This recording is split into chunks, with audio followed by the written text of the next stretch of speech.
So I love how Act 1, Scene 2 starts. It gets us into the action immediately. If Act 1, Scene 1 with the witches didn't get the audience engaged, this certainly would have.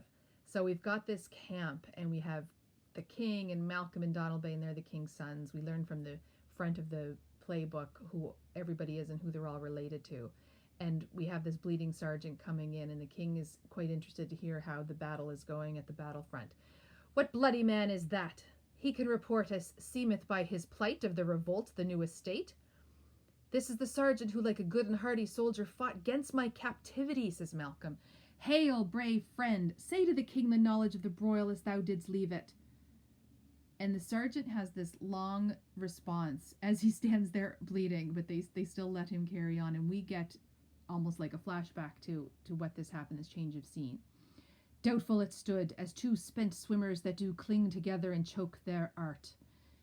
So remember, Shakespeare speaks an awful lot in metaphor and in imagery. And so, as many of you are lifeguards, you know that one of the rules is you don't hang on to that drowning person. If two swimmers are doing badly and they're clinging to each other, they're probably going to go down. And that's what was happening on the battlefront. It wasn't looking very good. The merciless MacDonwald, worthy to be a rebel, for to that the multiplying villainies of nature do swarm upon him. From the western isles of kerns and gallow-glasses is supplied, and fortune on his damn quarrel smiling showed like a rebel's whore.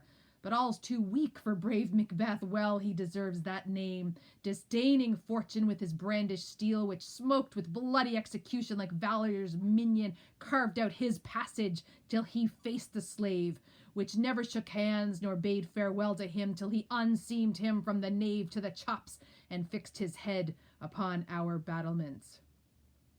And had we been in class, I would have gotten one of you to have been the guinea pig and come up to the front with me, and I pretend to shove a sword in your belly button right up to your chin. That's what he did. And then he grabbed a hold of his hair and cut his head off, and then he put it onto a spike. And so we see a little bit of a connection here to Lord of the Flies. So the king is very excited, obviously, about this news. Look at the exclamation marks. Oh, valiant cousin, worthy gentleman. Sergeant continues, as whence the sun begins his reflection, shipwrecking storms and direful thunder breaks, so from that spring whence comfort seemed to come, discomfort swells. So there's more bad news he had. Mark, King of Scotland, Mark, no sooner justice had, with valor armed, compelled these skipping kerns to trust their heels, but the Norwegian lord, surveying vantage with furbished arms and new supplies of men, began a fresh assault. And so here we have a partnership that this leader, the King of Norway, has been involved. Dismayed not this our captains, Macbeth and Banquo?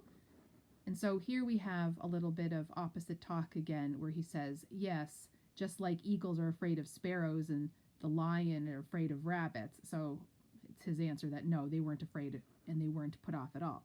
Yes, as sparrows, eagles, or the hare, the lion, if I say sooth, I must report they were as cannons overcharged with double cracks.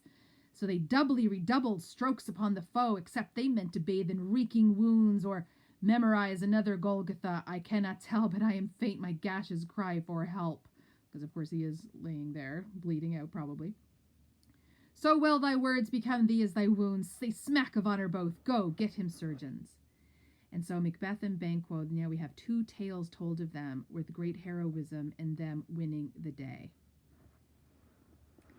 Who comes here?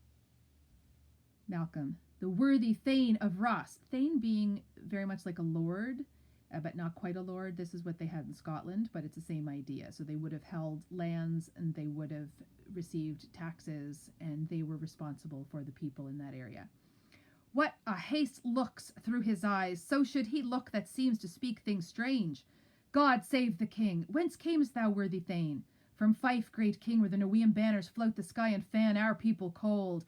Norway himself with terrible numbers, assisted by that most disloyal traitor, the Thane of Cawdor, began a dismal conflict till that Bellona's bridegroom, lapped in proof, confronted him with self-comparisons, point against point, rebellious, armed against arm, curbing his lavish spirit, and to conclude the victory fell on us.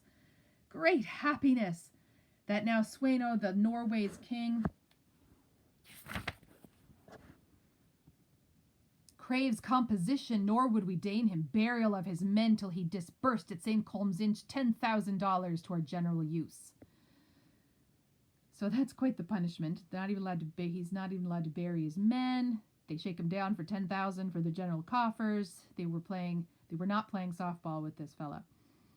So the king is happy. No more than Thane of Cawdor shall deceive our bosom interest. Go, pronounce his present death, and with his former title greet Macbeth. I'll see it done. And the king leaves off. What he hath lost, noble Macbeth hath won. And so, as any battle, to the victor go the spoils. Macbeth is going to see some good things come his way. Let's see what happens in scene 3.